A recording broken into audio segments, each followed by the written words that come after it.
Qatar पर हमला, अमरीकी सलामती पर हमला होगा। कतर पर किसी ने हमला किया तो जवाबी कार्रवाई अमरीका करेगा। अमरीका की कतर की सलामती की जमानत। हमले की सूरत में फौजी कार्रवाई का ऐलान। अमरीकी सदर ट्रंप ने एग्जीक्यूटिव ऑर्डर पर दस्तखत कर दिए।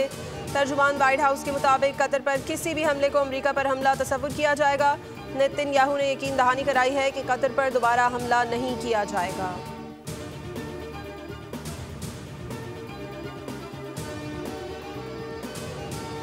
फ़लस्तीनी मज़ाहमती तहरीक हमास ने डोनाल्ड ट्रंप के मुजवज़ा 20 नुकाती गज़ा अमन मनसूबे में तरमीम का बाकायदा मुतालबा कर दिया। हमास की क़यादत के करीबी ज़राए के मुताबिक दोहा में तुर्क, मिस्री और कतरी सालसी के साथ होने वाली गुफ्तो शनीद के दौरान हमास ने खुसूसन गैर मुसल्लह करने से मुतालिक शिक में तरमीम पर जोर दिया।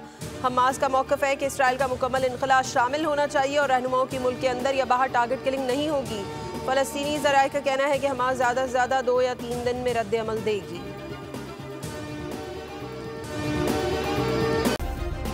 सब्सक्राइब करें और बेल दबाएं ताकि कोई खबर रह न जाए।